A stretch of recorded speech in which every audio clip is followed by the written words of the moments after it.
After months of quarantine, we're all interested in how we can become our best self. The team at Permanent Makeup and Cryo is here to help you get the flawless makeup look every day without the extra effort or time. When it comes to your appearance, you deserve the best care that money can buy.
The mid-season points fight is as close as any, if not closer, for the old farts. Single digits separate the top 5, and this season's wins continue to spread across the field with 5 different winners in 5 separate races.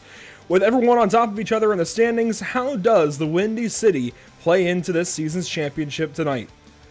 Hi, welcome to PitStop TV and the virtual Joliet, Illinois. I'm Andrew Cardinale IV with Brian Rose alongside. And firstly, of course, we're filling in this evening for HBR TV, but we now have a pretty darn clear picture of how this season is going, and that is exciting, Brian. 5 races, 5 winners. Might we get a 6th this evening? You said it, 5 races, 5 winners. The points battle is tight with the top 8 only being separated by 18 points. It's a short season, only 10 races. We come into Chicago tonight. Can we get a 6th winner? I think we might be able to do it. This is a tricky track. We'll see if we're able to get that 6th winner on the season coming into this evening. Let's go ahead and take a look at the Chicagoland Speedway. 1.5 miles in length, 4 corners, although really you never stop turning here, albeit maybe in those tiny little short chutes between the 4th corner and the start-finish line and the start-finish line and the 1st corner.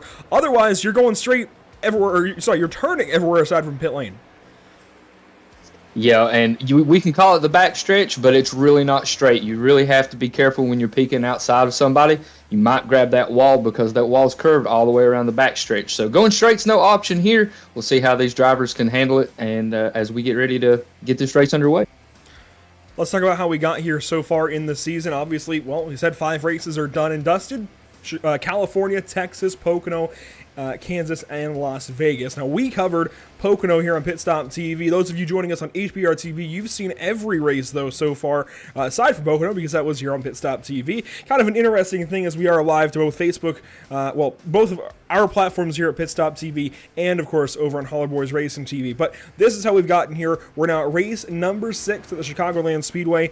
Talladega is next up, then Michigan, Indianapolis, and Charlotte. So after this evening, Brian, we have 3 big-time speedways for these guys, and then we head out to Charlotte to close this thing off. A really interesting back half of the season, and it gets even more interesting when you take a look at the standings, coming into round number 6. Here we are. You can see we are nice and close up in the top, but as I said, the top 5 drivers are single digits away from each other. That is rare to get 5 races into a season. Absolutely, and tonight's going to be, who's going to be able to get up top and who's going to be able to maybe stretch this points lead. With Talladega coming next week, there's always opportunity for a 6th or maybe even a 7th winner there. We'll see how things might change then this evening. We've got 120 laps on tap for these guys, and practice is on track. Now, let's talk about who's fast so far in this practice session. Well, you can see Garrett Klipinski, who now has a win on the season. He's quick across the start-finish line. He is leading the way in this practice session with the best time of a 30.202. That is a quarter of a tenth ahead of Bradley Allison in the number 03 car in second spot. Paul Witt checks in at third so far this evening. Mike Rominger and Noel Coors, Daytona race winner, Auto Club race winner, all the way up at the top, well, in the top 5 of the board.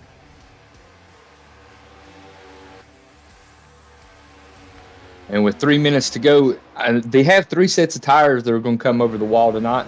120 lap race, 2 fast repairs. What's it going to come down to? Is it going to come down to dodging wrecks like we see right here, being able to survive this race, or is it going to come down to tires? This track can chew up some tires, so these guys are experienced. They know what they're doing. It's going to be a good race. Yeah, I do think we're going to see a good bit of tire wear this evening. These next-gen cars, these Gen 7 cars, are really put an emphasis, I suppose, on tire conservation. You've got to make sure you have 4 pretty darn good tires taken care of by the end of the race, so you've got to be careful. But I do think we'll see a pretty packed-up race this evening. We've seen that for the most part this season from the way things look, and I expect a bit more of that this evening. Just looking around some more of the field with other cars on track. How about somebody outside the top 10 trying to work his way in here at the back end of this practice session? James Randall III.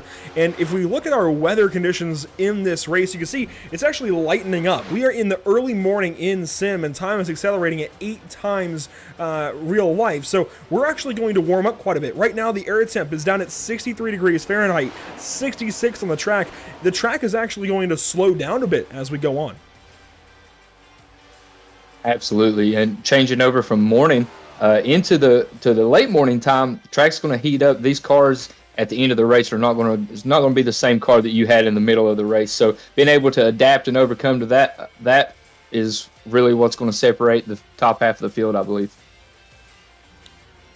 2 minutes left in this practice session. Thanks for joining us this evening on PitStop TV. Let's go ahead and talk about our partners quickly at PitStop TV. Whiplash Media sim cams that bring you the graphics, the cameras, and the B-roll that you see on these broadcasts, as well as simwrapmarket.com and Permanent Makeup in Cryo in Maine, all doing so much for us here at PitStop TV, allowing us to come on here on the sim, iRacing.com, and talk about race cars for a little bit. It's always appreciated what each of these partners of our channel is able to do. 22 cars checking in this evening to Chicagoland Speedway. And Brian, you say you're not much of a broadcaster, right? You want to come in here, just kind of talk about race cars with us. Well, let's ask you a couple of questions then about these next-gen cars.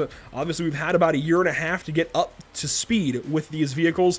What do you think is going to be the biggest challenge this evening? Is it going to be drafting? Is it going to be tire wear? Pit strategy, potentially? What are you looking at for these guys? Well, these cars, they've had a lot of updates when they first came out. Drafting was absolutely huge. It was paramount. They've kind of toned that down over the last few updates. Drafting's still really big in these next-gen cars. I think what this is going to come down to is who can have a drafting partner, who can stay in line, but at the same time not overdrive their tires. Because this track, with these speeds in the draft, it's going to come down to who's going to be able to hold their line and not push up and wear the tires out. And we can talk once more about this racetrack. It's actually kind of come into its own recently. At least it was coming into its own at the back end of NASCAR's time here at Chicagoland. No longer on the NASCAR circuit, but still preserved here on iRacing in around the 2009-2010 form. This is still really good pavement for us here on the iRacing.com sim. Tires wear out. It's exciting to race on. It's tough to race on. The bottom line is rewarding if you can get it right. So is the top. The middle is kind of there if you need to make some passes. It's really a good track. Yeah, this is a really racy track. One of my favorite tracks. I've got several wins right here. Yeah, definitely one of my top 5 tracks as we're getting ready to move right into qualifying. There we are, qualifying on the way, and it looks like with the advent of night racing, at least for practice, these guys are able to put up some pretty quick times in practice, considering they have beat the lap record that is posted on the iRacing.com website for this car at this track. That was a 30.667. These guys, again, were down at a 30.2 flat just about in practice. So as we head over to qualifying, let's go ahead and take a look at some of the first cars getting on track. One of those being Harold Decker in car 9, along with Paul Witt in car 429 and Craig White in car 3.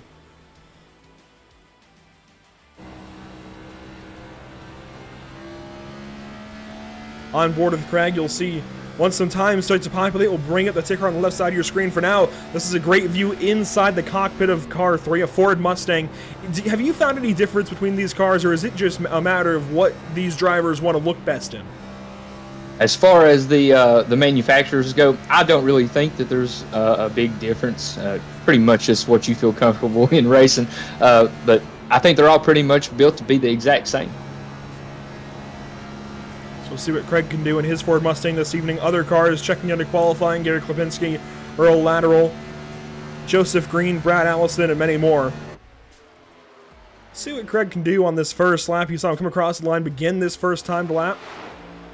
I like what he's doing right here. He's staying high, being able to keep those RPMs up to get a run out all the way down to the bottom, and we'll see if he can hold it down there, because this track's a little slick on cold tires. Well, Harold Decker and Paul Witt immediately go faster. Craig sinks into the third spot now in qualifying. We'll see what these other guys can do. Paul Witt currently on pole. Well, that's going to be his only lap of record, it looks like, as he gets the wall just a little bit out of turn number 2. And there we go. Another driver goes faster. Car 78, Gary Klipinski. He has been quick in this league.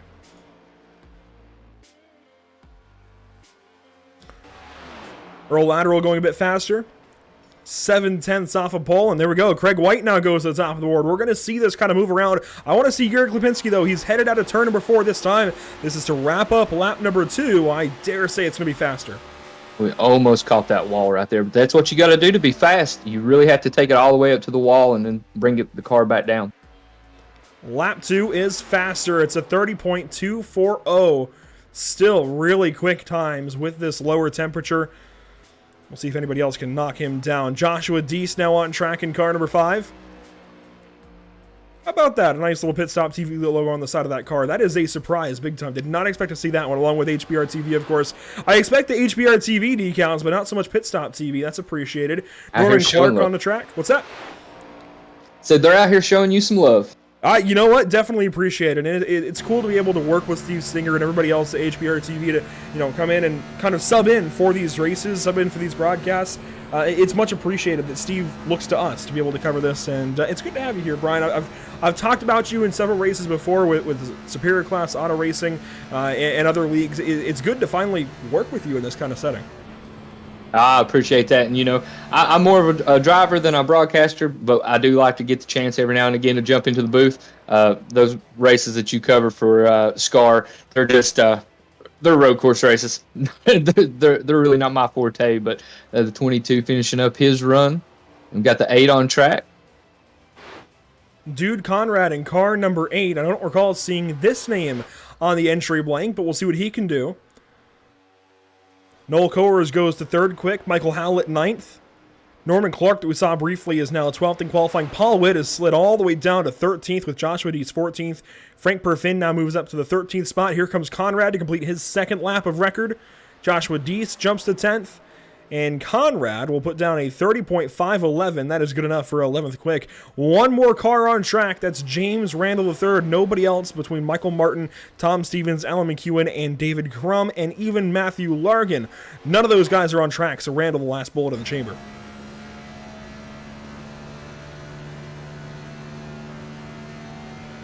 I do see some clouds building overhead here.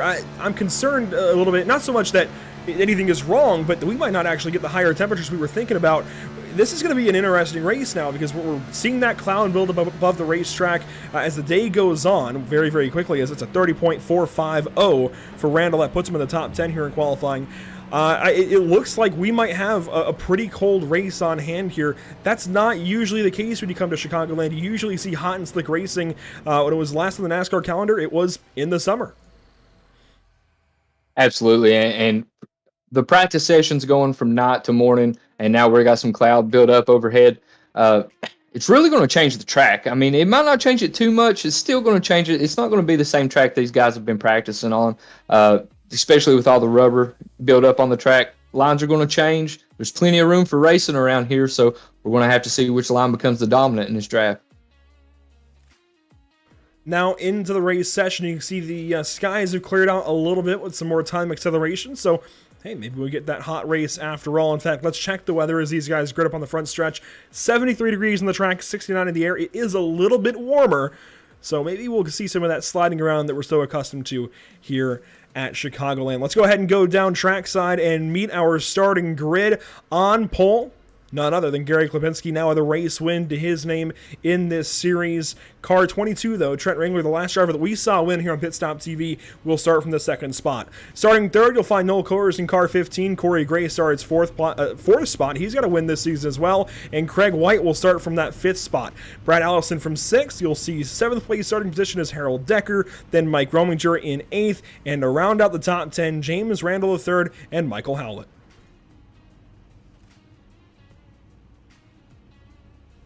Joshua D starts from 5th. Dude Conrad from, fifth. That is car 5. Starting 11th, Joshua D's there. Starting 12th is Dude Conrad. Earl Lateral starts from the 13th spot. Then Joseph Green.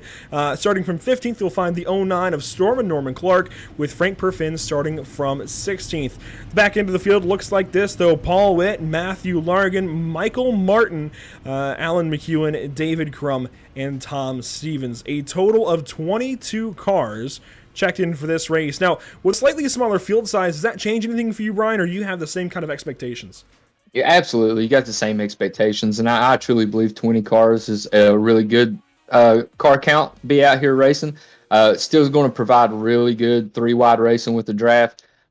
Still the same thing. We got to see how it shakes out. Do you want to be up front? Do you want to be in the back? It's not a super speedway, but at the same time, you don't want to get taken out early in an incident. So pace cars pulling out, and we're going to start pacing around here. Yeah, I certainly don't want to give the impression this is a bad car count of 22 cars, but it is lower than some fields you see. It's also way bigger than a lot of fields you see on iRacing for some leagues. 22 drivers out of the niche group that you have here on iRacing is a really solid car count, and I can't wait to see what these guys can do. We saw about the same car count for Pocono, and that was one of the best races I think we've seen on PitStop TV in a long time. So drivers headed out onto the high banks here at Chicagoland. Klipinski and Ringler, your front row. You see Coors and Gray, your second row, and on back through the field.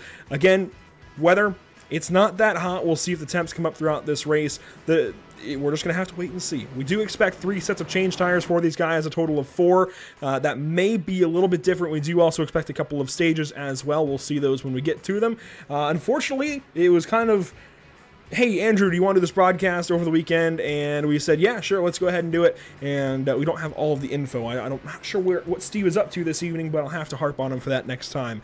Either way, your front row and everybody else, all 22 cars, headed down to the restart zone for the first time, and we will let these dogs loose here at Chicagoland Speedway in the Windy City, Joliet, Illinois anyways. 120 laps on tap as soon as that iRacing.com pace car heads down to the safety of pit lane, and we're going to hand things over to the 78 car. Green flag is out here at Chicagoland. We're racing for 120 laps.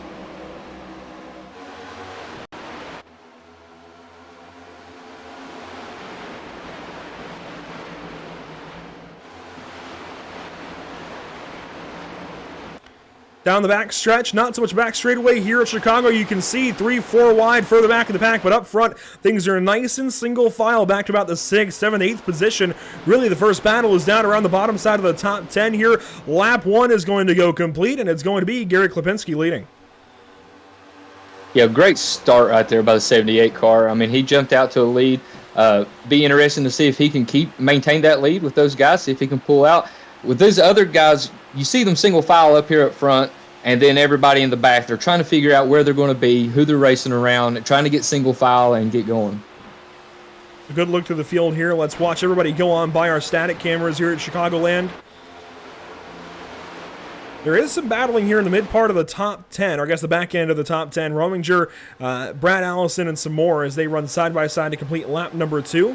Craig White battling here with Corey Gray, and White will go around the top side. Gray loses that spot. Brad Allison now going to try and fill that hole up top in car 03.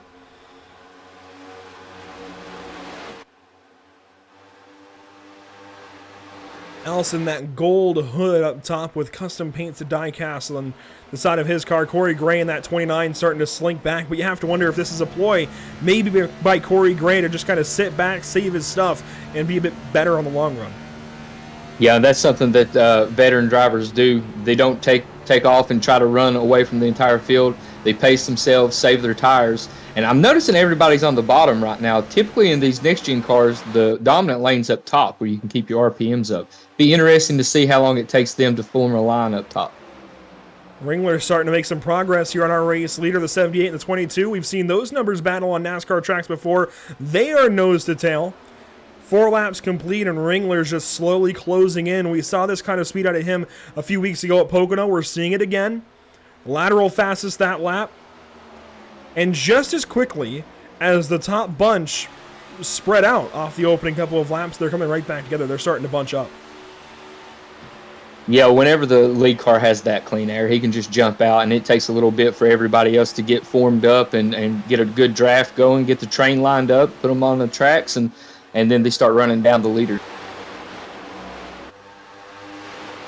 One car up top, that's Brad Allison once again. You can see the rest of the field come on by. Allison charging on that top side, though. Corey Gray now goes all the way up to that wall. Rominger, right between the two of them. Allison's starting to fall back.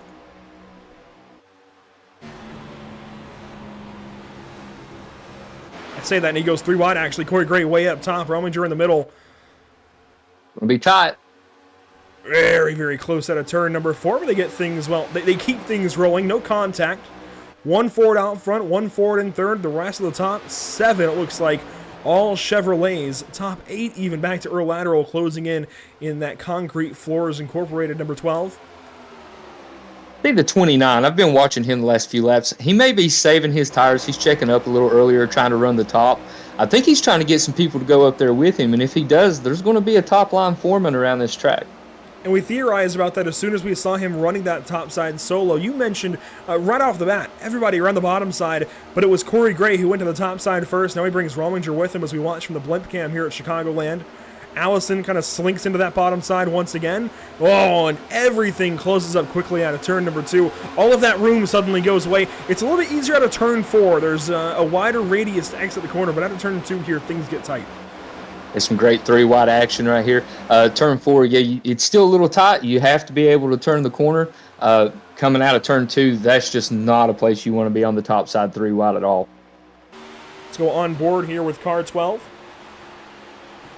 Earl Lateral sitting back here in the 8th spot. He's kind of worked his way up, started 13th, and actually there goes Allison right back by him, so battling for 7th. Rominger and Gray now side by side. And you just seen it right there. The 03 was on the high side and was able to keep his speed and maintain it pace up top and was just able to drive around him. Here's the view from Rominger as he clears Corey Gray and now sets sail just a little bit. You can see the white 29 on the inside.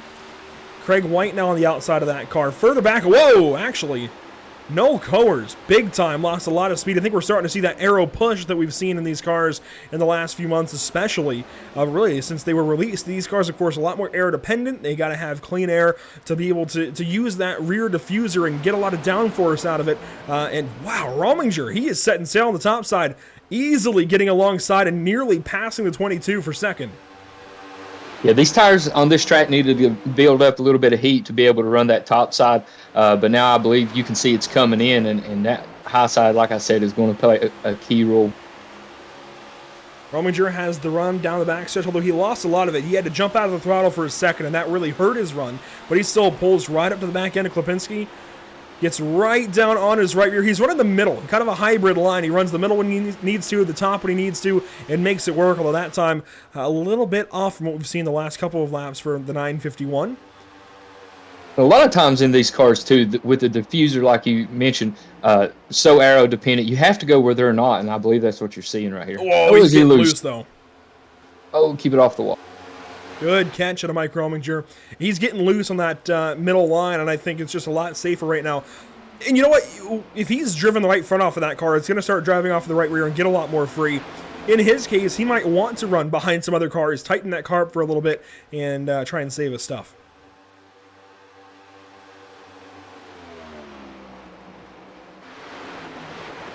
A little further back in the field, some other battles, and actually one car headed down the pit lane. That is the 982 of Matthew Largan. Started 18th, currently 22nd. He'll come down to the pit lane and get service. I'm not sure what this is all about, but he brought the pit cone along with him. And it looks like he will get service and head right back out there. Mid part of the top 10 shaking up once again. Allison still battling here with Gray, who has now fallen back to the 8th spot. Harold Decker starting to close in. And Decker's actually got company. This is for 9th. He's got the 33 of Howlett just behind.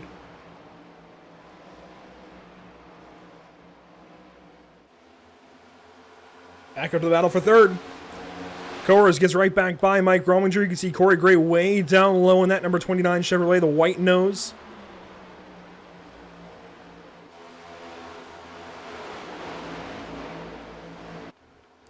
I was taking a drink of water and I almost spit it back out. Noel Coors, I don't know if you saw that save there, Brian, but out of the corner, he just got all kinds of loose. Maybe contact there as well, and you can see the back end of that Chevrolet. It looks okay, but for a moment, I thought he had some dents in it from some contact potentially, but it looks like he's fine. That was a big-time moment out of turn 4, and again right there, this time Earl lateral and nearly getting into the fence, nearly knocking that wall down. At turn 4, if you have that the wheel cranked too far to the left trying to get back on the throttle off exit, you're going to get loose as we've got a lead change. Ringler quickly went by Klipinski. I didn't even realize these two were side by side, and in the span of the backstretch goes right on by car 78. Let's go back and take a look on our PitStop TV replay and see just how he did it. A lap prior, he was car lengths behind the 78 car. We'll get a good look at it here on board with him.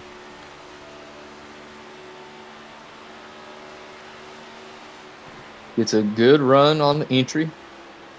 Able to stay a little higher, keep some air on the nose of that car, and he just turns under. 78 gets a little tight off, tucks back in, and I think he's got it right here on entry of 3. And I'm surprised, honestly, because Ringler ran his tires pretty hard, pretty early in this race.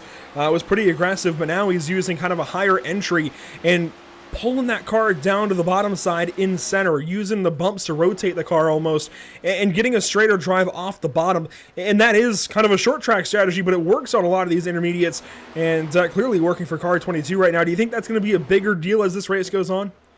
Yeah, it really will be, Andrew. Taking care of those tires is going to be key. You see, he did maybe burn his tires up, but not as much as the 78. He's not pulling away. That sun is glaring. I hate to be driving into that sun right now. Thankfully, I don't think they're really driving into it too much at the moment, mostly blinding them in the mirrors, although they might be driving into it a little bit on the front stretch. Well, on a turn number 4 anyway. Let's go to the onboard here for Klipinski. And actually, yeah, right in the center of 3 and 4, they're getting a big-time glare.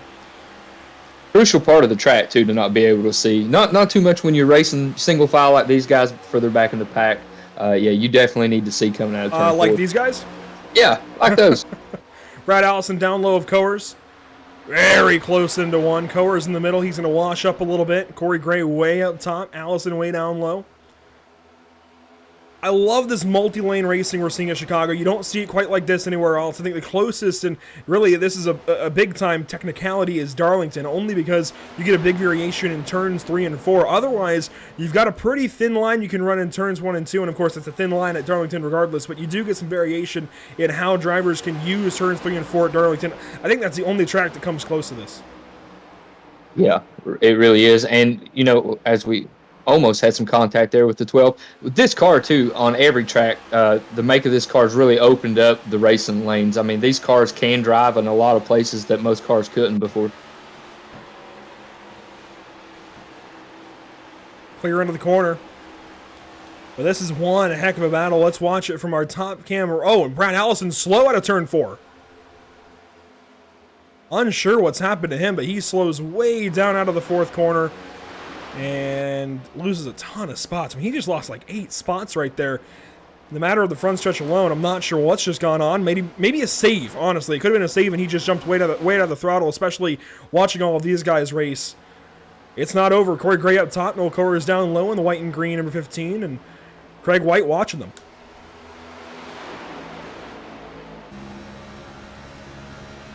And that's something that you absolutely, as you saw the 29 getting to the wall just a little bit right there. Not bad contact, but that's a very crucial part of the racetrack. You don't want to be on the inside of somebody when they're pushing like that. Smack the wall, come down, take you out. You just got to be really smart. And I think a lot of these guys, 22 laps in, no yellow flags so far. I mean, these guys, they know they got a long way to go, and they're pacing themselves. Couple of questions over on YouTube. Marcus Riggle. We don't usually cover the old farts, but stepping in this evening once again for HBR TV. Corey Gray slow out of turn 4 once again. The other question, and this is kind of what I was alluding to a little bit earlier, Ryan. Marcus wondering about different aero quotients, or well, not so much aero quotients, but different aero properties, I suppose, with these Gen 7 cars. And Oh, that was a good slap to the wall for car 3 of Craig White, but there isn't really much differentiation. I know for a long time with the Gen 6, it felt like the Fords were better at plate racing, and maybe the Chevrolets and the Toyotas could push a little better, and the Fords were better leaders, maybe because of the aero there, but I haven't really noticed much of that with this car. Well, it used to back in the Gen 6 days. You look at the difference in the manufacturers right there, their noses. Talladega, the super speedways, Daytona. Manufacturers had to work together just because their noses and rear ends would line up a whole lot better. You hear the guys talk about that all the time. I think with this aero package, the different hole placements, for lack of a better term, for air to flow in and around the car, the diffuser, which is huge for getting these big runs as we see a car all the way to the bottom of the track. Corey Gray way down there making it 3 wide, slips back in behind, and a caution will come out. I think that was racing to the stage. Nobody's slow, but a caution will fly regardless. And like I said, didn't quite get that stage info from Steve before this race, maybe a short sight on both our sides, but that does seem like that would be it right there. In which case, Gary Klipinski picks up the stage number 1 win, 19 laps led here in stage 1, make that 20. And car 78, always one of the best here in the Old Farts Sim Racing Next Gen Cup Series.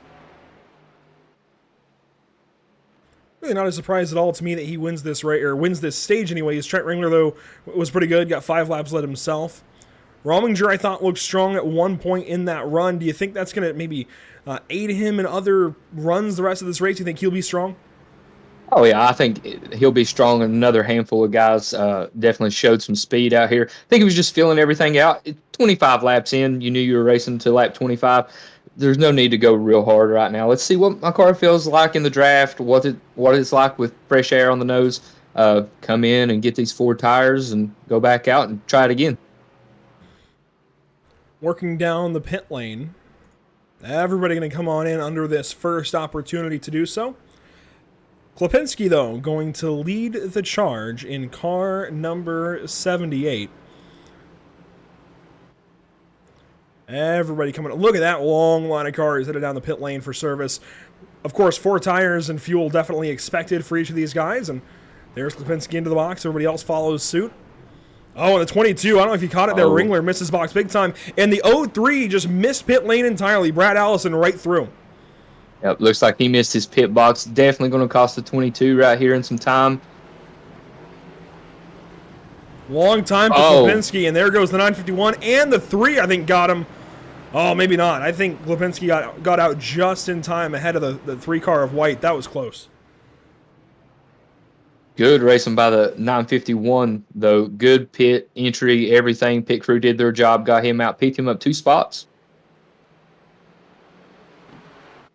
The pit lane time for him was actually pretty normal. Nothing out of the ordinary. In fact, he was about on par with Craig White's stop. The interesting thing for Ringler and Klipinski, and actually Ringler, well, of course, we saw him miss his box. Klipinski, though, 17 seconds in the pit box. What do you think that's all about? I don't know. We watched him. He got in clean. He didn't miss his box. Maybe just driver oversight. It's hard to speculate, really. Maybe this other guy was saving some better fuel and he had to wait a little longer on fuel. It's hard to say.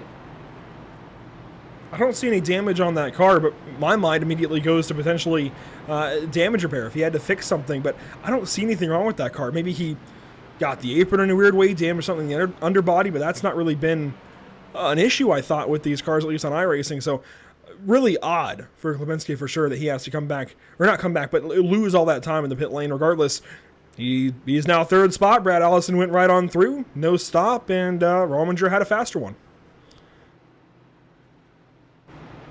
So with pit stops in for the back end of stage number 1, you saw Klipinski win the stage. Let's go ahead and throw to a quick side-by-side here on PitStop TV. We'll be right back in just a few moments with racing action for stage number 2 for the Old Farts here at Chicagoland. We'll be right back.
Welcome back to the virtual Chicagoland Speedway.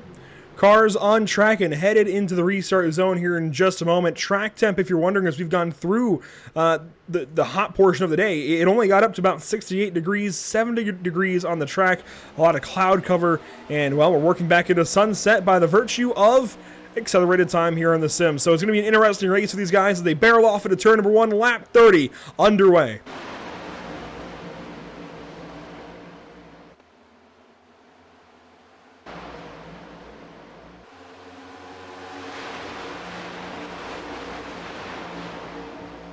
Oh, a couple of cars squeezing there on the top side. Corey Gray, one of them.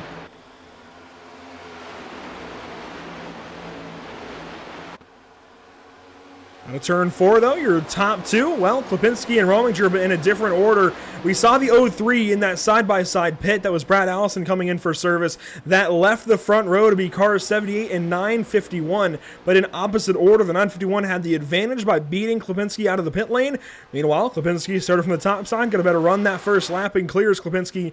Clears Rominger for the race lead. Are you surprised by that one? No, I'm not. He had the lead. He's a racer. He wants it back. The fastest place on the track is to be up front with all that clean air, so he wasted no time getting around him. Some other battles further back in the top 10 and actually the rest of the field. Here's one. Michael Howlett, Joshua Deese in cars 33 and 5. Howlett up top, Deese down low. And even Corey Gray and Alan McEwen. I'm not sure why Corey Gray is this far back with the 29 car trying to move back through the field. Took 26 seconds in the pit lane. Wonder if those couple of wall taps gave him some damage. Well, I think we saw him overshoot his pit box, didn't we? Or was that the 22? That was the 22 of Ringler, yeah. Yeah, I believe we did see him tap the wall a few times, so he probably just played it smart and got his damage fixed early in the race. Better do it now than later. Perfin still on the bottom side. Car 67 gives way. That moves Gray into the 14th spot. And Perfin will stay down low. I think just trying to let these guys go by. Norman Clark and Alan McEwen here nose to tail. Norman down to the bottom side. McEwen stays up top.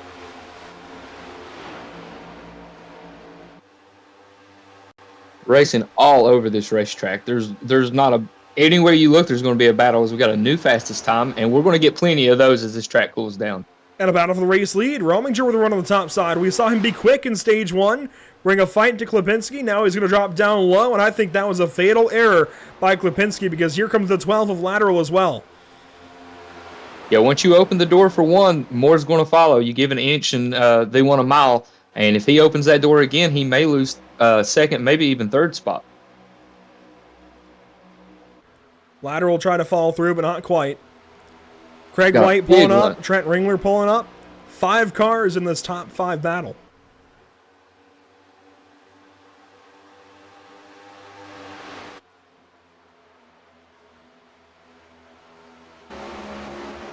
Car just gets such a good run all the way to and through the center of the corner, but the 78 can just throttle out a little bit better, keep that little separation there. Let's go on board with lateral, see what he's doing from the onboard cam here on top of the roof. Just kind of paints that white line early, then starts to track out in the center of the corner. I don't know that he's doing anything all that special. He's just kind of running that expected racing line here at Chicago. Although it is a nice and tidy early entry. Pulls it right down there, keeps it down there on the white line, and then kind of exits a little bit earlier than I would have thought. But Klipinski really got up the racetrack that time at a 4. Nearly clipping that outside wall, but thankfully does not. Yeah, hopefully the 78's not pushing too hard. I don't think he is right now to try to get that lead back because you want to protect your tires. We still got another stage to go, I believe. Feels like we're racing around the clock here in Chicago. We just had sunrise. We're already in the sunset. Feels like the 24 hours of Joliet maybe, but lateral a little bit higher that time through 3 and 4, keeping the nose to the right side of that car. And you talked about it earlier, the stagger in the draft, trying to keep your nose in clean air, at least of some kind, and keep some clean air on the nose, well, under the race car, really. You want to keep that clean air moving around, moving under the race car to suck the car down. Use the diffuser to accelerate that air out the bottom side of the race car. It gives you so much downforce, but it doesn't help you if you're in behind somebody else. Now, I know that airflow theoretically gives you some air behind another car, but it's not enough. Well, absolutely, and you've seen it right there in that last corner. He had a headlight below the 78 car. But the air works both ways. That 78 car, and I've learned this a lot, is that you can use the air as a defense. You know, you can slide up in front of someone and take the air off of their nose, make them lose their nose, slide up the track. You can use it as offensively or as defensively as you want to. Watching these guys work around here. Look at the entire field behind these guys. Deese is up the track that time. One car drops way down low. That might have been Joseph Green in car 42. Brad Allison battling with Deese. Here's a good look at it. And Allison pitted on that last lap of caution, coming to the 1 to green. He pitted from the race lead after missing his pit box entirely the first lap of yellow and came back in for service. I can't blame him for doing so. Wouldn't have had the tires or fuel to make it, but boy, that is painful to have to swallow. It is. But he was able to get out there. If there's bonus points for leading the lap, he got to look on the bright side. He got that, but absolutely had to come in. Couldn't make it all the way to the next stage. So Allison here fighting with Deese for the 11th spot. Gets that 11th spot, and Deese in the wall big time. He might have just grazed it, but that car got all kinds of squirrely from it as a result. And you can see the side of the car looks pretty good. You can see the Wicked Cuts logo on the side of it pretty clearly, but just all kinds of squirrely out of turn 4 that time. Really nice save, though. Really nice. Sometimes you throttle out and you start pushing up to the wall and maybe correct it a little bit more, turn it back to the left, and you lose the rear end. Pass right in front of us. Allison goes by Corey Gray goes by the 03 car Allison. There we go. That's what I was looking for. So a big move there for Corey Gray, continuing his way back through this field after a 26-second pit stop. As we've actually had a lead change. I think that's what you were going to mention. Or no, we didn't have a lead change. Anyways, we've got a lot going on because you just saw the 12 of lateral out of all kinds of sideways at a turn number 2. For some reason, I had the recollection that Klipinski was still leading, but you can see Rominger starting to pull away.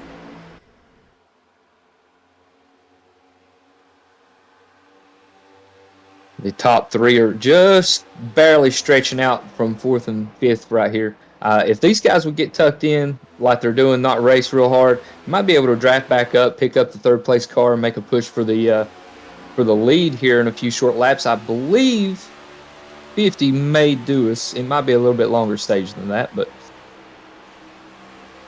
sounds about right as Paul Witt pulls up to Craig White. Not able to do anything with him, but this is for the 5th position. Close racing regardless. I'm not sure if they're actually going to be able to do anything with it, if Paul can get there. It really seems like air is defining this race, and we've seen that before. I thought we'd have a bit more of a pack race with the temperatures being down and racing through the night here at Chicagoland, but it does seem like we're still going to get this kind of drawn out. It's still a draft race, but it feels a bit more like almost an Indy 500, right? Where you see a little bit of drafting, but they do string out quite a ways. You're using that draft, using that fuel, just using, really, again, IndyCar tactics. It's a little bit less than what you would usually expect here at Chicago, and a bit more like an Indy 500 almost. 22 way up high. I like the high line, but I don't know. But he gets an awesome run down the backstretch on the 12. Has to jump out of the throttle. Or a lateral covering up that run perfectly. That was quality defense at a lateral. Just come back up, act like you're running your racing line, and realistically, he was just running his racing line. He just happened to clear the 22 perfectly and stay ahead for the 3rd spot. But Ringler, I think, is a lot quicker right now. And we saw him go fastest on this run, running a 31.960. Sorry, a 30.305 rather. Just ran a 31.960 last lap, so he's quick. And you see him moving up high. He's definitely trying to make a pass right here on the 12 car, moving around, seeing what works and what doesn't, trying to keep that clean air on his nose. Suck up, get a draft right here coming down the straights. Meanwhile, Paul Witt goes on by Craig White, and Noel Coers for a moment went by. Let them sort that back out as Ringler tries to continue to find a way by 12 of lateral and might have the nose outside this time at a turn 2, and yes, I think so. I think there was a moment the 12 could have closed it off, but I think he thought better of it, and that was a wise decision. It's still early in this race. We're not even halfway. Plenty of time to work this race back out between these two. And, of course, if you're lateral, in my opinion, if I'm lateral here, well, he just ran me down for a reason, right? He's faster, so play around with him a little bit, hold him up a bit. Maybe you could drive back away and make him use his stuff up, but if he gets right back to you again like that, he's faster. Let's just go ahead and save both our races and let me go by. Oh, and actually, he's in the wall. Oh, no. That is not saving his race. Earl popping the fence that time to the backstretch. As we say that, though, and as we talk about the stage end coming up, look who's showing back up. Garrett Lipinski sat back in the draft with Mike Rominger this entire stage just about, and suddenly has a fast car. Yeah, I've been watching him. He's been showing his nose to the 951 the last few laps, so I was interested to see what line he was going to try to use to get around him, and bottom line wins. Just like Rominger passed Lipinski on the bottom side, Lipinski going to go by, or at least try to go by on the bottom side. Rominger this time, though, using the top as a defense, and we think we're coming to the stage this time by a drag race to the line. Oh, so close, and we might see the yellow here and might go another lap. We could be side by side one more time around here at Chicagoland. I think we're going to go to the... There we go, yellow. There it is. Looks like Harold Decker, the final car across the line for the top 10, and I guess, yeah, that was Rominger across the line. I think you were starting to say Lipinski might have had him, but that was Rominger at the line.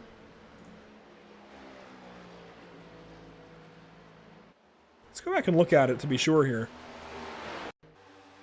That was really, really close.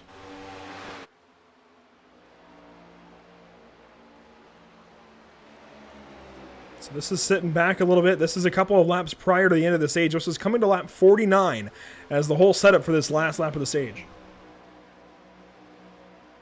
Right there, he just keeps the nose underneath him, lets him go up the track. The shortest way around is on the bottom, and he's just able to wrap it and get back into the throttle, really good on that bottom side. You don't see that a whole lot. The outside's usually more dominant, but he's able to make it work. Into turn 3, Lipinski down low. Thought maybe he had the advantage at that point in time. Rominger on the outside held tough. And we'll slow-mo to the start-finish line here. This was really close between these two, but you can see car 951, the Chevrolet outside. Rominger takes the stage by just about the front clip of that race car. With that in mind, pit stops back underway here at Chicagoland. The entire field right back down to the safety of pit lane, and you can see they're coming to their boxes. Hopefully Ringler and company, they don't miss this time, because I think that 22 car might be the fastest of the bunch.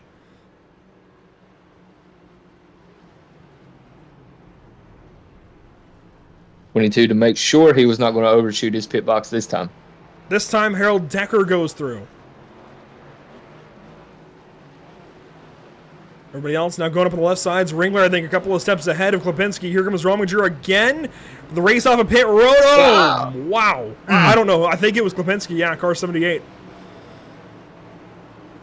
Gotcha. It just makes me wonder. I'll have to go back and watch it. Just what the 951 is doing so much better than a lot of other guys. I mean, that was so close. While these guys get back into a field of cars, we're going to go PitStop TV side by side one more time here for the back end of stage number 2. And we will rejoin you with the restart for stage 3 in just a few moments. Still just over half this race to go. 68 laps this time by, left to go out of 120.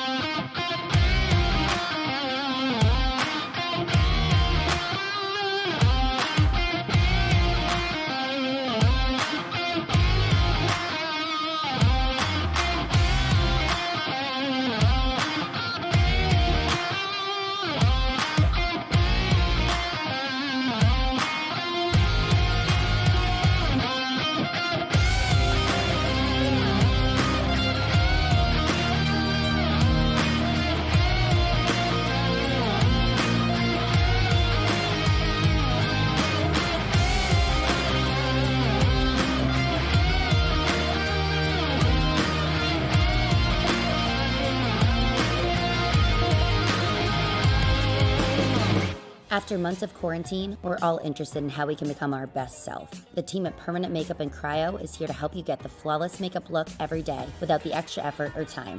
When it comes to your appearance, you deserve the best care that money can buy.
Welcome back to the virtual Chicagoland Speedway.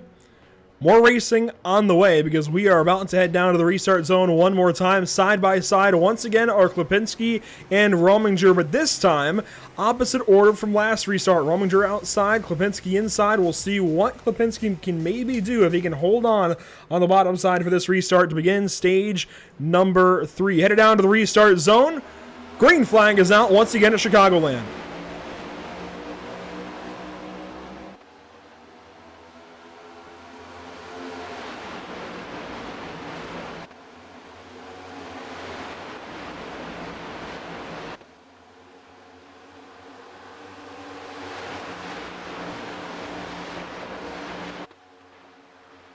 Your top two, nose to tail, they get away from the field. Look at everybody else through 3 and 4, though. Ringler down low of White. You got Lateral in the middle. A whole big gaggle of race cars headed down to the start-finish line.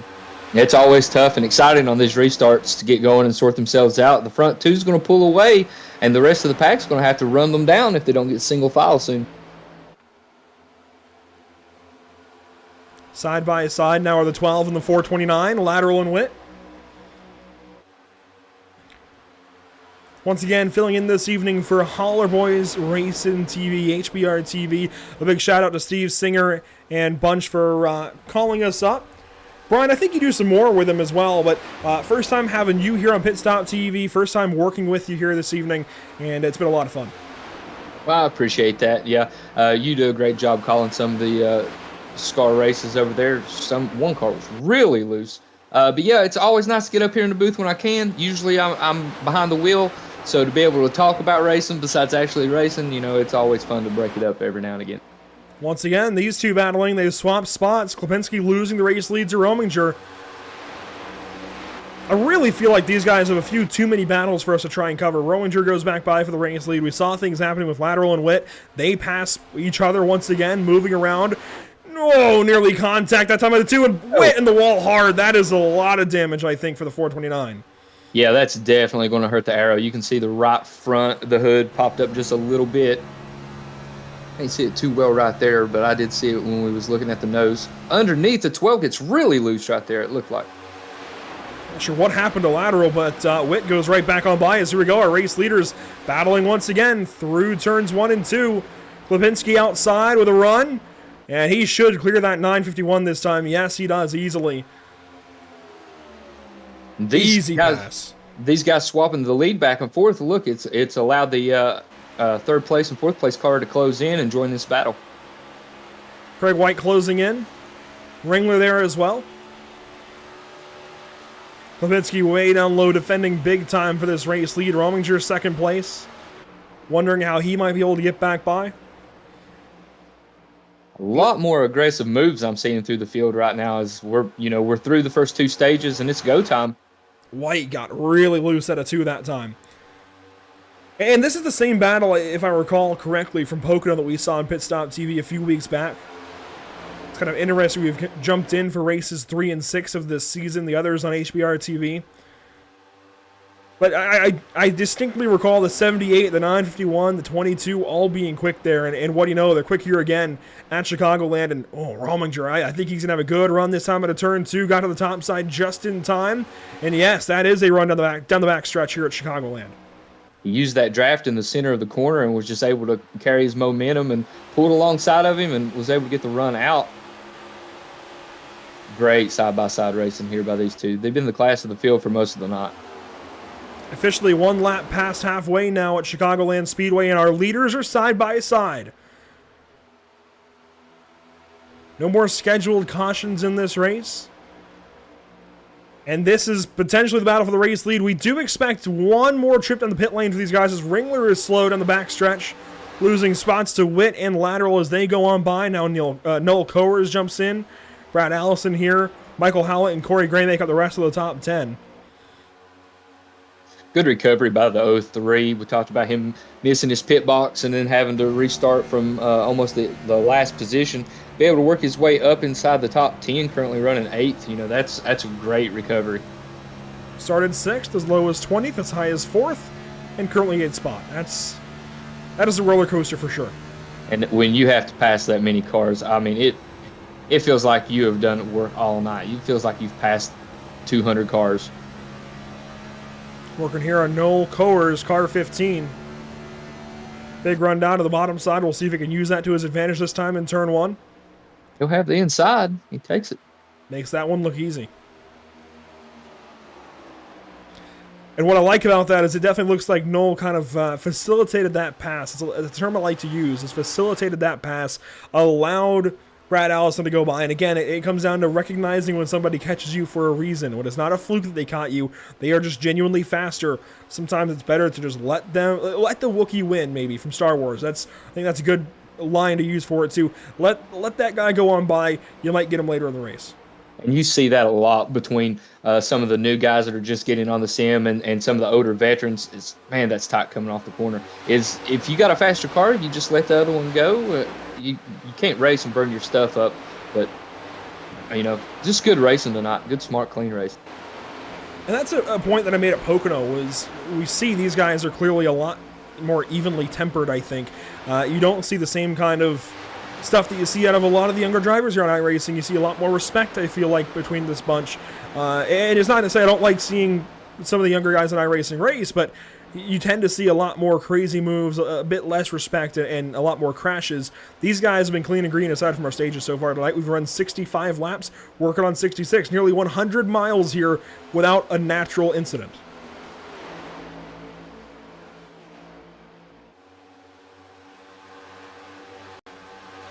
Paul Witt closing back in on car 12 of Earl Lateral. These two have been back and forth this entire run. Making a pass here, making a pass there, swapping spots side by side, and now it looks like Lateral has the advantage, but that 12 car's dancing around.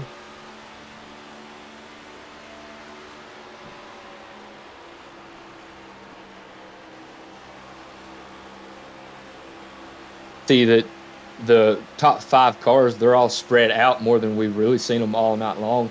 I don't know if that's, just a product of the racing and going over into nighttime, cars losing the grip or something, or maybe they're just trying to conserve a little bit of fuel, stretch it out just a little bit further than the other guy. Corey Gray goes on by Brad Allison. These two battling.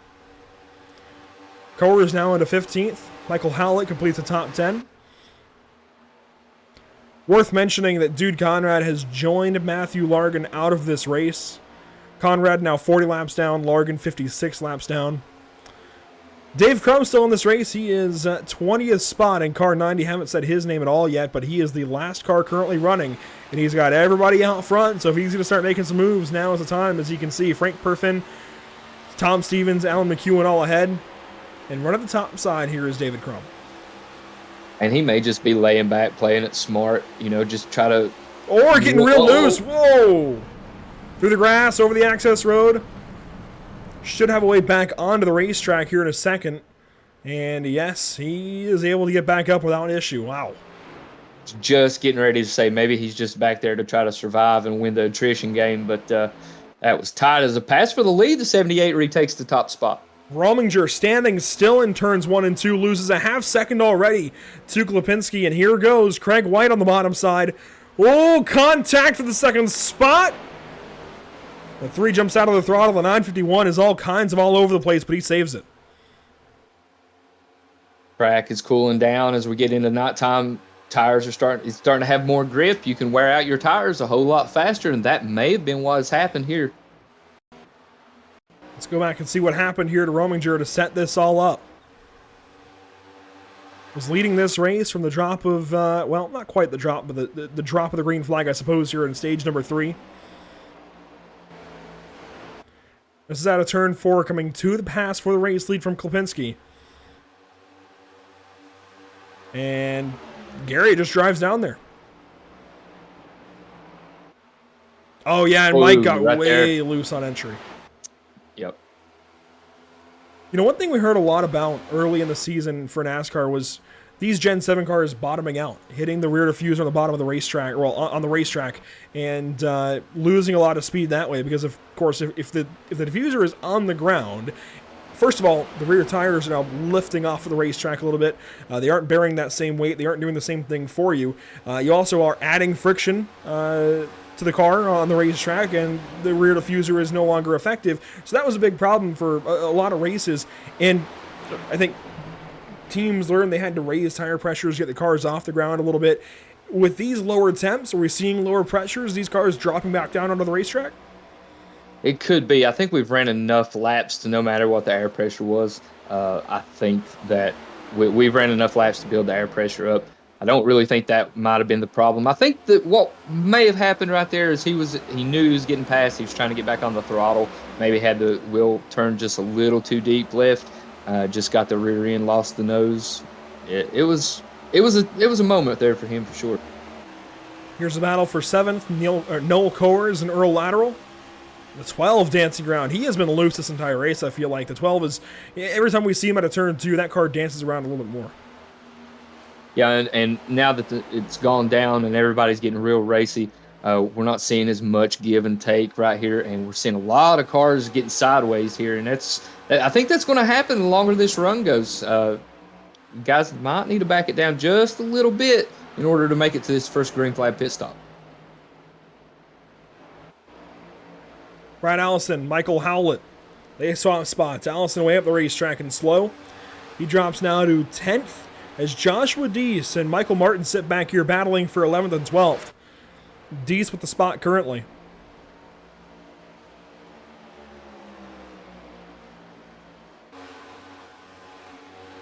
And if you're somebody like Deese or Martin back here, 7 seconds back of the race leaders, what are you going to try and do to make up some of that time and see if you can roll up to 10th or 9th or so? Well, this has pretty much been where they've been running all night long. I don't really think that they might not have the speed to get back up there and race with them. Coming for a green flag pit stops, you're going to have to do something a little bit different than the leaders. If you follow the leader, you're going to follow the leader. You might come down and only take 2 tires. You might come down just to take enough fuel to make it to the end. Short pit is always something that you could do, but you got to do something different. I was about to ask about a short pit and undercut, trying to pit earlier, use fresh tires at the beginning of a run to make up a bit of time and try and hang on later. As, oh my goodness, Ringler all over the place. This is a battle for 2nd, 3rd, 4th, and 5th. Corey Gray has rejoined the top 5 and is looking at one heck of a gaggle of black, red, and white race cars. Gray gets sideways in 3 and 4. We are seeing these guys slip and slide. Yeah, and the 78 is loving this. He's checked out to the largest lead of the night. These guys are going to have to get in line if they're going to run him down, but this is some great racing for P2. You talk about the gap building for Klebinski, 2 seconds now. The advantage from 1st to 2nd. Rominger slides ahead of White. Ringler in tow. Single file for a moment with these guys. Corey Gray trying to make some time back up as he had that big slide in 4 a couple of laps ago. Where he's going to have a really good run right here. Gets in his draft, and by the entry of turn 1, he's going to have to decide if he's going to go low or going to go high. Sticks with the top side of the racetrack. I feel like whenever Corey Gray is pointed the right direction, that car is maybe the fastest of this bunch. Same with Ringler. Both of those guys really fast as long as those cars are driving straight. When they start getting slidey, when they start moving around and having to jump out of the throttle, that's when they really start to hurt and fall back off the pace. But if they can just keep the rear of their car underneath them, they are both on rails.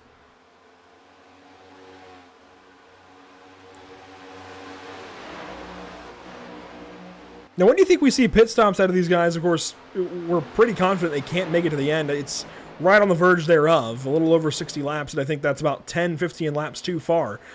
So when do you expect these guys in? Well, we had a pit stop on lap 50, so we're closing in on 30 laps. I would say anywhere between the next 10 to 15 laps, we're definitely going to see some guys pitting. It's just a matter if you're going to run that tank out or you're going to try to short pit, throw on some tires, and make up some ground.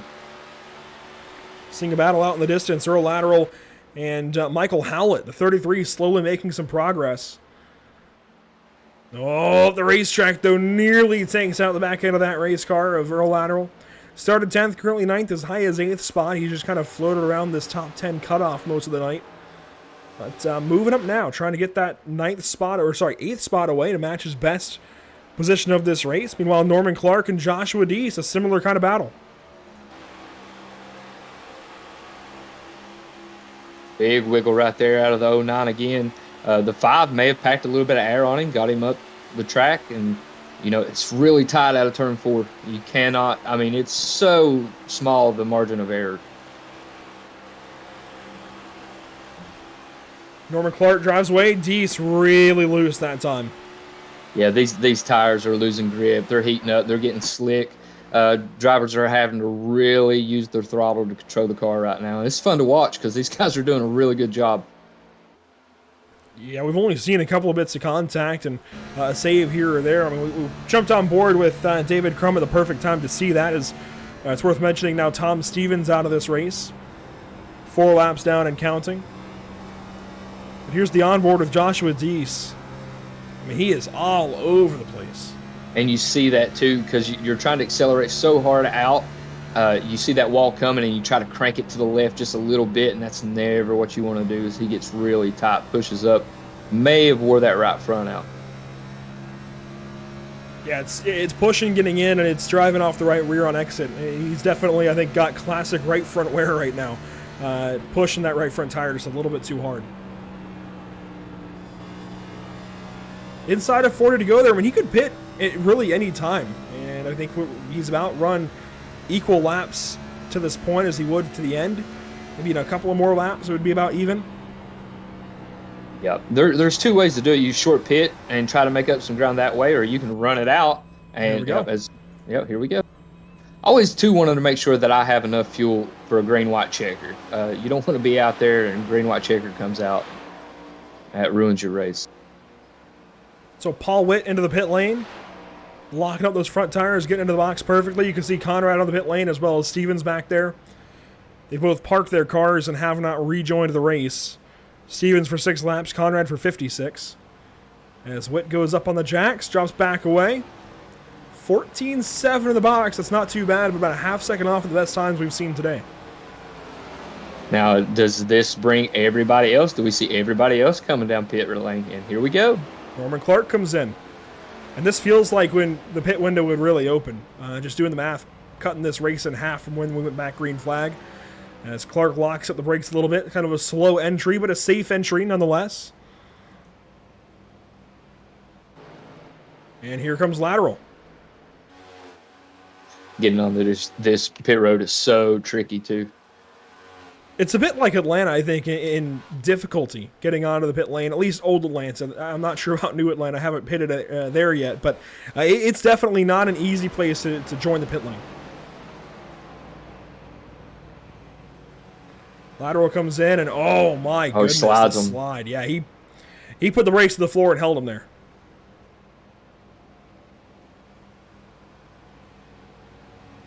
Nobody else in just yet. So about 3 cars out of our leaders, Lateral, Witt, and Clark. As we should see Lateral, I think, sink to the 19th spot after this one. Let's see where he rejoins. It's actually, wow, there's Tom Stevens back on rejoining the racetrack. He's 20th spot, 9 laps down, and will allow Lateral to go on by, it looks like. So playing nicely there. Joseph Green, Frank Perfin onto the pit lane.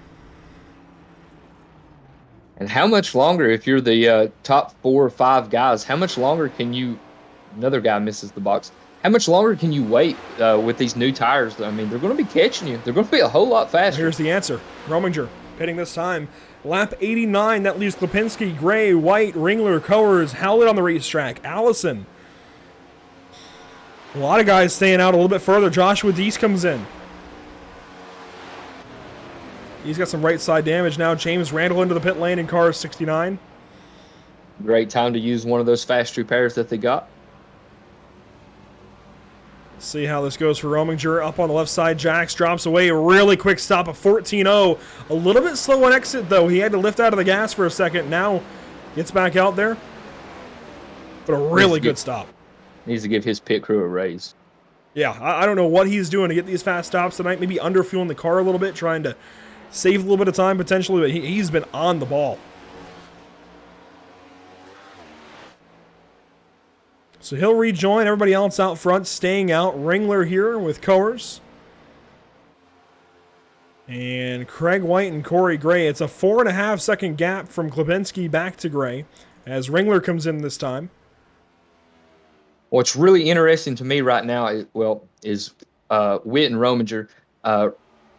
Well, he's out now, so never mind. He's already gone around him, but he made up a lot of time as he's back on pit road. I wonder if something happened. I don't see Rominger on the pit lane. I do see Brad Allison, Trent Ringler, Harold Decker, David Crum. It was Paul Witt was who I was talking about because he actually he passed the 951 car on track with those fresh tires, and then all of a sudden he was back down pit road. So don't know what happened there. I wonder if maybe there was a penalty for car 429 potentially. A lot of cars hit the pit lane now. Howlett got back out there. There's Ringler. And Ringler, tell me he just towed.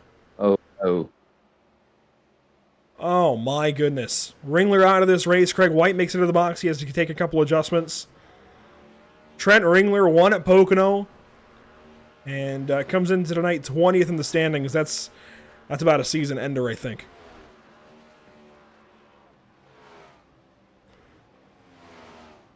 White, really quick, a 13:77. I think the first sub-14 stop time we've seen so far. Craig White, wow. That said, he's going to lose a few spots. Norman Clark goes by. Michael Martin goes by. So Craig White drops to the 10th position. Granted, your top 5 still on the racetrack on old tires. That is including Corey Gray and, more importantly, race leader Gary Klipinski. These guys inside of 30 to go, nearly 35. Nearly 25 laps. There we go. This is cutting this close. This is an interesting strategy out of Gary Klipinski. I suppose he figures he'll drive back by these guys. In some cases, we're looking at a 7-lap disparity between Gary Klipinski and the newest tires in the race, or I guess the first drivers that pitted.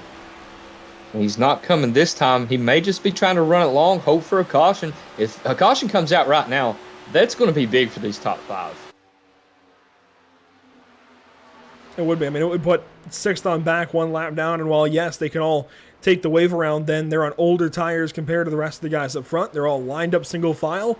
But the only driver in a lucky dog position is Mike Rominger, currently in the 6th position as he drives on by Corey Gray. We're going to see him, if Klipinski stays out long enough, Rominger will drive straight past him.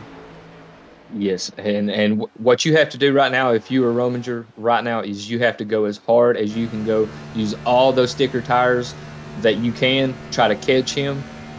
Because when he comes down to pit road, I mean, you want to be there and be around him, and you want to be definitely the first car lap down. If a caution comes out, he would get the wave around, of course, though. Here's Gary Klipinski through turns 3 and 4.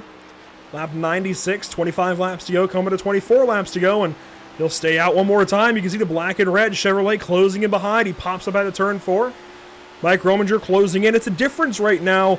Let's see, last lap, Gary Klipinski at 32.377 versus a 30.639. Nearly 2 seconds on the racetrack per lap. Rominger will be here next lap, I think. Yeah, I think the 78 and this top 5 right here, their beds are made. They have to run this out. Pitting right now, I don't think would pay off too big, but they're going to have to come and get tires because everybody else is making up a whole lot of ground on them really fast. And it's continuing to compound. I mean, they're not gaining anything back as McEwen finally pits in the 45 car, so move Rominger into 5th, although Mike will have to lift big time here for Randall.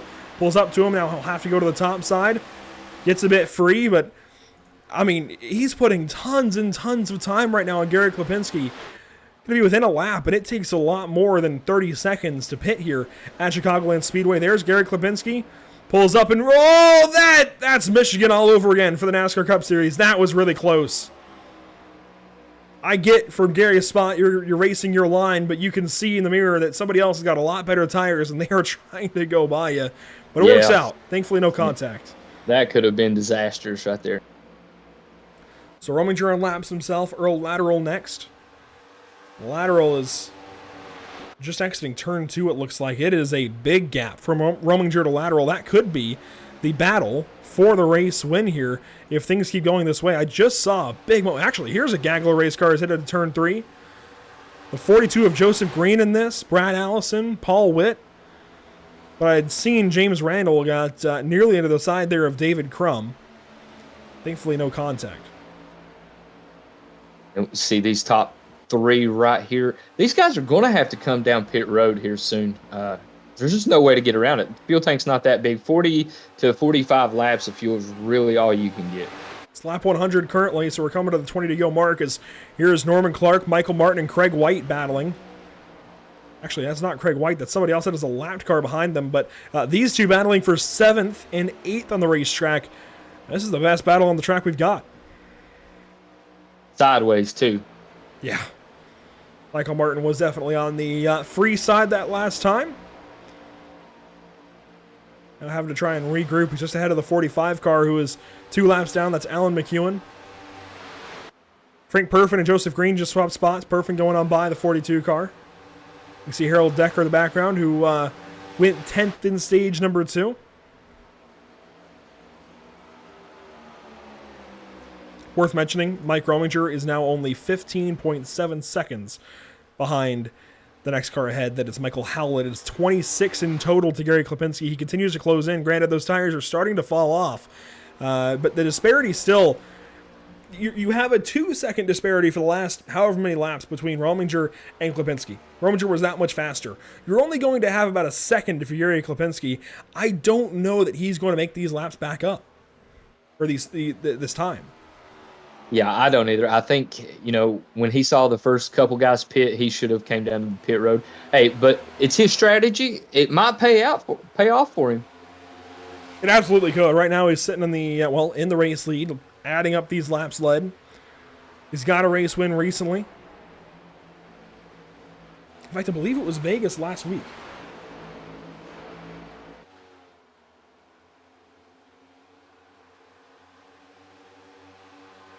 Regardless, now into the teens as far as laps to go. 17 laps to go that time by pulling away from the guys behind him because Corey Gray is finally down to the pit lane. And this will be our first good indication as to the difference between Klipinski and Rominger out of the pit lane. Gray was 6 seconds behind Klipinski. So this will be a pretty good gauge.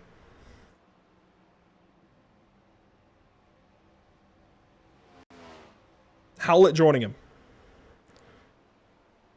So 2 Chevrolets will pit this lap through. Corey Gray down onto all fours. Left side goes up now. And Klipinski will finally pit. These guys ran their fuel all the way to the end of the fuel window. Nearly 15 laps to go. Hey, I said 10 or 15 laps away from that mark as Rominger goes right on by Klipinski. And he's still in the pit lane. He's still losing time. Stopped. Although, in fairness, Klipinski, right sides only, back on the racetrack. Splash of fuel. It's still going to be a lot of time, though. And I tell you, I've done this before. This can be a make or break right here. We got to watch him because he's going to be very, very loose. Yeah, I was just going to say that car is going to be free. And I mean, the difference now from Klipinski, it's 13 seconds up to Mike Rominger, who goes on by Noel Coers, who finally pits and goes, I thought he went right through his box, but he makes it perfectly in. So a good stop here for Noel Coers, it looks like. Earl Lateral, 8 seconds behind our race leader now, Mike Rominger. It's going to be interesting to see how this works out. Let's go on board with Gary Klipinski and see how he handles this traffic up ahead and, well, more importantly, the loose race car underneath. Coming to 14 laps to go. He is 12 seconds back, so if he could hang on for 1 second per lap, he might get there. Do you think he had that delta worked out? He may have. It's going to be really close, but by the time he gets there, I think these right sides are going to wear off, and he has to go by Michael Martin. Each of these cars, for the most part, ahead are for position. Martin makes it easy on him, but it won't be that easy for guys like Norman Clark, Craig White, and especially Earl Lateral, I think. Considering they're all battling right in front of him. The next car ahead is Norman Clark. The next car ahead of that is Craig White. The next car ahead of that is a lap car, then Earl Lateral. So 3 cars for position in close proximity. And that'll be clean green sailing ahead for 9 seconds, but I don't know. It's going to be close. Yeah, and when he catches these cars like this, like he's doing right here, he's got to dispose of them as soon as he catches them. He can't get stuck in a battle with anybody. He's got to go. Nobody can hold him up right now, and I'm sure that's his mindset. If I catch you, I'm going around you, because he's not going to be able to make it back to the lead right now if he gets held up. You can see the black number 78 working down to the inside of that lap car. That's Randall. And he will quickly pull up to the back end of Klipinski. 12 laps to go. He's within 9.5 seconds. Those right sides are doing just enough for him. If this works out, this is one of the best strategies I think I've ever seen at Chicagoland, if not on iRacing.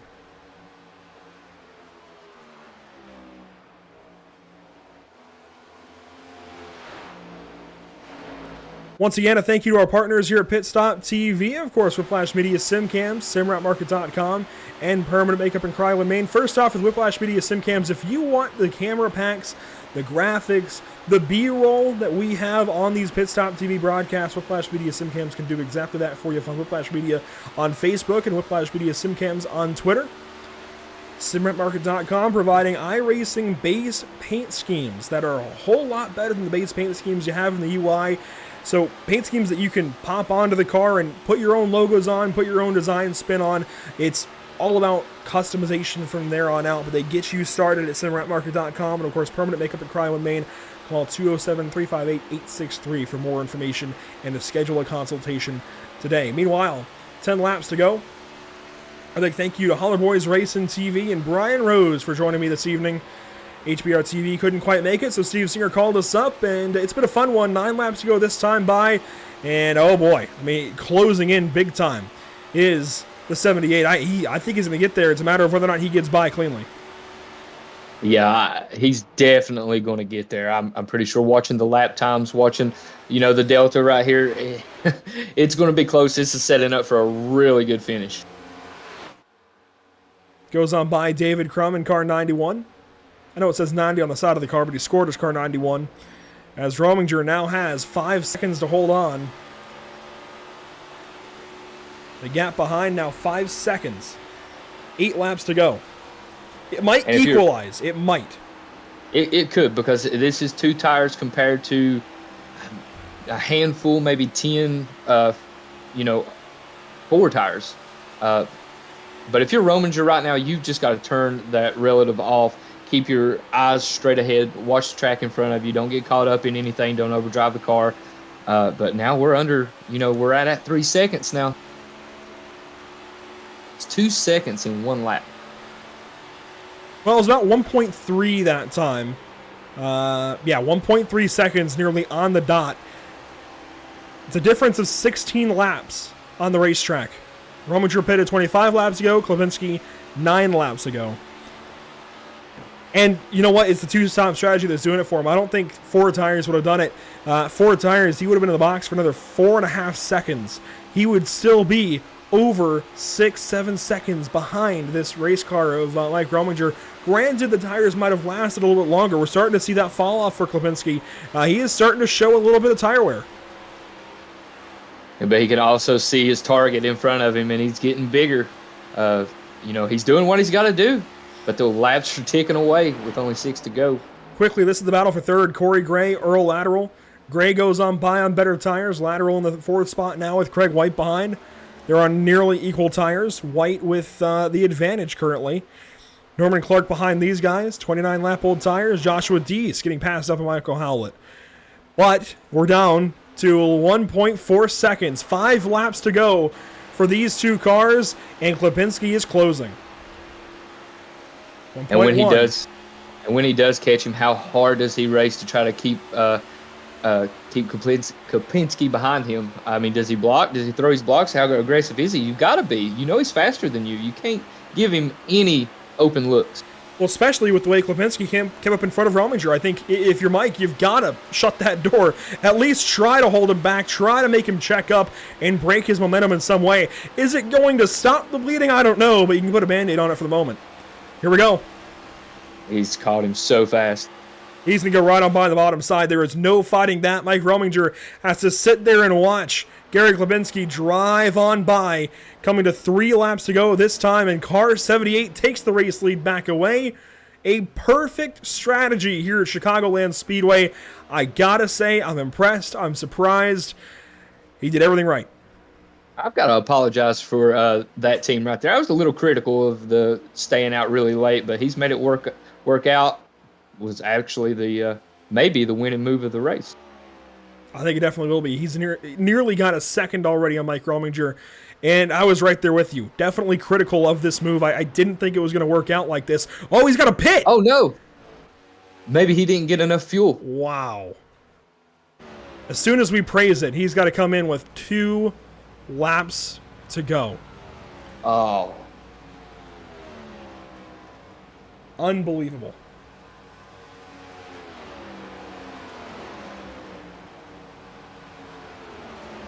Unbelievable. I'm speechless right now for Gary Klipinski. Mike Rominger is going to be gifted this race win, though. Maybe gifted isn't the right word. Obviously, he's persevering and making the right strategy call, at least compared to what Klipinski did with his fuel savings. But Klipinski, 1 lap to go. White flag is out, presented by Whiplash Simcams here at Chicagoland.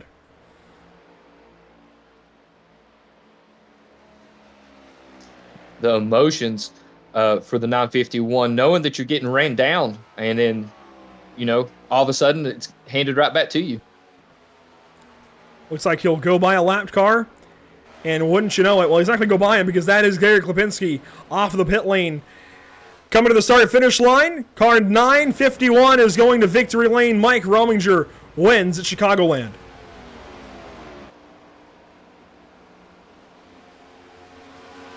Wow.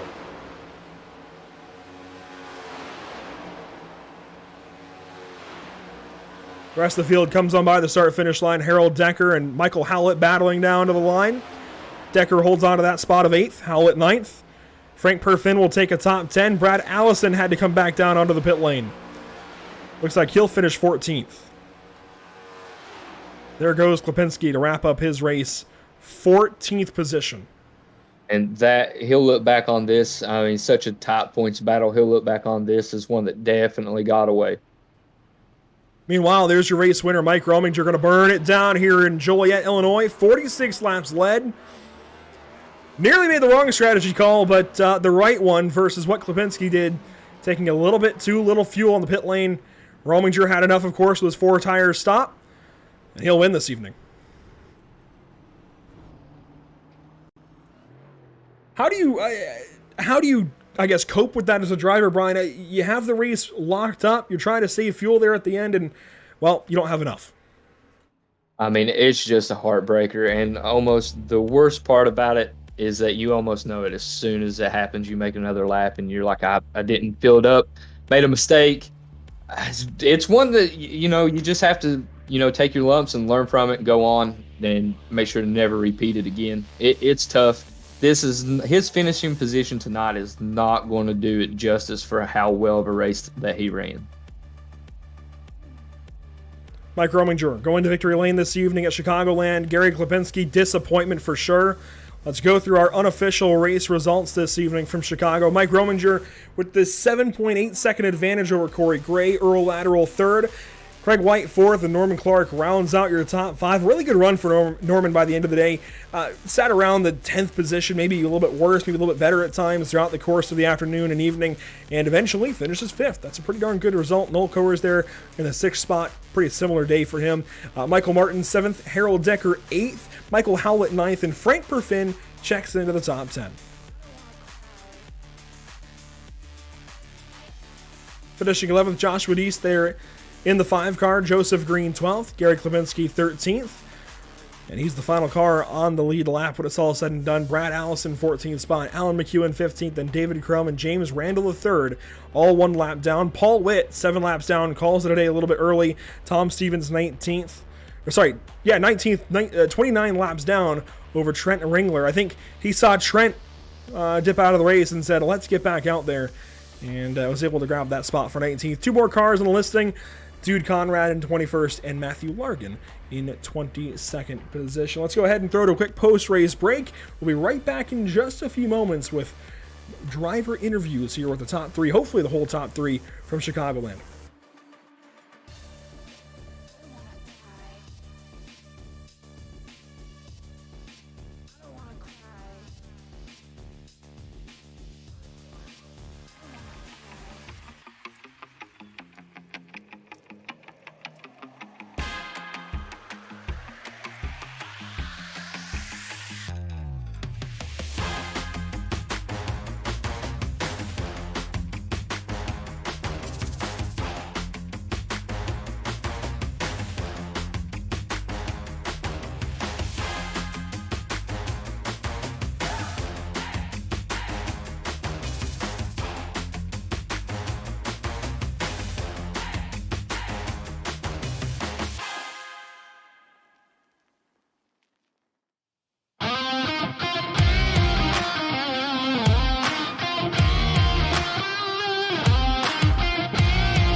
Welcome back to the virtual Chicagoland Speedway. 120 laps in the books. Mike Rominger goes to victory lane. And Mike, you're already here for us. That's, I think, the quickest we've ever had a driver in the post-race booth. It did not look like you were going to win that race, I'll be honest. And I'm sure you had the same thoughts there. It looked like Gary Klebinski got the best of you on the pit lane, but then suddenly he pits with 2 laps to go. How did that one feel? Well, it felt like crap there for a second, and then we pitted. He gave that one away. I think he put the wrong fuel or something in.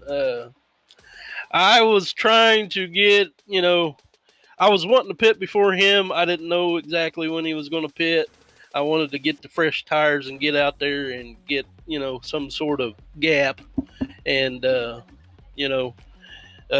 I think if I would have stayed out 3 or 4 laps later, I think I could have won it. But, he timed it just right and he passed me. And I thought, I'm going to finish second. And there he pitted. I thought, what the heck is going on? I guess he just gave it away. Now, you had a 6-point advantage over Gary coming into tonight, but you were 7 points behind Corey Gray. It seems like that gap is definitely going to close in, if not go the other way. You just might have the points lead after this evening. How do you carry that into Dagan next week? Well, it's a good time to be up in the points because you never know what's going to happen at Talladega. So, it's good to be up in there. With 4 races to go, do you expect a tight battle like this to continue? Do you expect somebody to pull away at some point? And what are you doing at this point to better your chances for this championship? I just take it one race at a time and try to limit your mistakes and just keep on trucking. There you go. Mike Rominger from Victory Lane this evening. Mike, congratulations. 46 laps led. Most importantly, you led lap 120. Congratulations, Sophie. We'll talk to you at some point rest of the season. Thank you. And Mike with a pretty good outlook, I think, on this race win for him this evening. A pretty good way to look at things. And Brian, it looks like other drivers, now I don't have permissions that force you to move drivers around in this Discord server, but it looks like other drivers not popping down to join us. How do you wrap this one up from your position, Brian? That was definitely one heck of a show. Well, with it being such a top points battle with a very short season, only, 4 races to go, like you said, and the next one being at Talladega, what really stands out to me tonight is Rominger is this season's first repeat winner, and he's getting hot when the schedule is coming to a close, and that is very important. He did catch a really big break tonight, one that might say was gifted to him, but that's racing. That's why we get out, and that's why we drop the green flag, and we run all the laps to see what can happen. Great racing tonight. No cautions for incident. Ran straight through, just cautions for the stages at like 25 and 50. Great racing all over the place. It was really fun.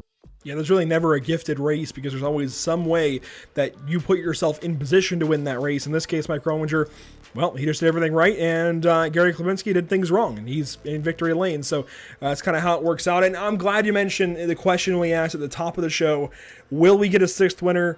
The answer is not yet. Mike Rominger goes to victory lane at Chicagoland, and, well, I guess is defending that honor. Well, now he gets to defend the honor of being the first multi-time winner this season anyways, as we go to Talladega, Michigan, Indianapolis, and Charlotte. And I gotta be honest, 3 speedways on the way, and then really 4 speedways with Ray Charlotte races with these next-gen cars. It's going to be interesting. We're going to see pack racing next week at Dega, maybe a little bit of single file, who knows, but we're going to see very much, I think, a wild card in Michigan as well.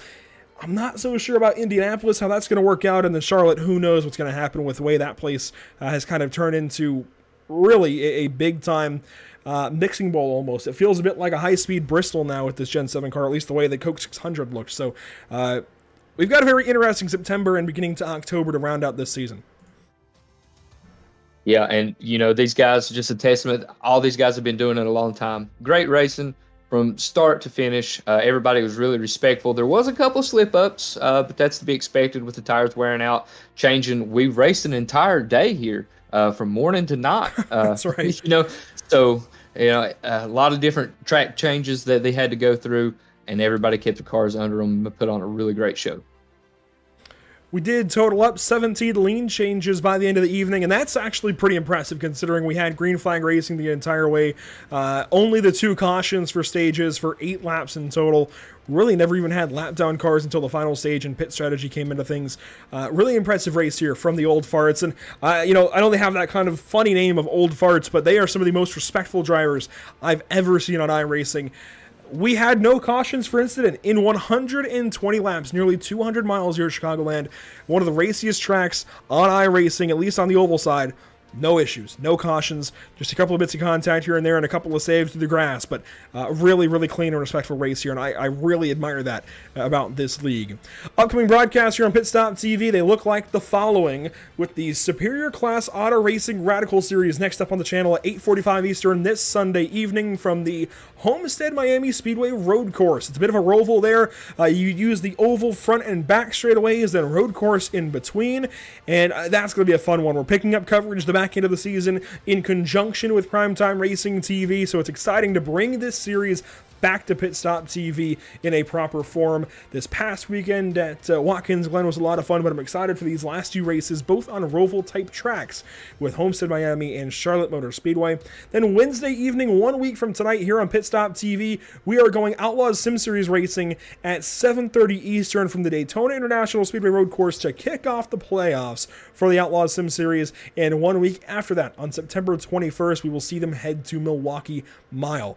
That said, of course, here on HBR TV, there's more broadcasts coming up throughout the week, and of course we know we'll be right back here with HBR TV and the Old Fart Sim Racing Series on Wednesday from Talladega 1 week from tonight. Brian, it's been a lot of fun. There's a lot of places, of course, to catch PitStop TV on different social media venues and, channels and such, Facebook, Instagram, Twitter, YouTube, and Twitch. But how do you sum up your first time with us here, and your first time here with the Outlaws, Old Farts Sim Racing League?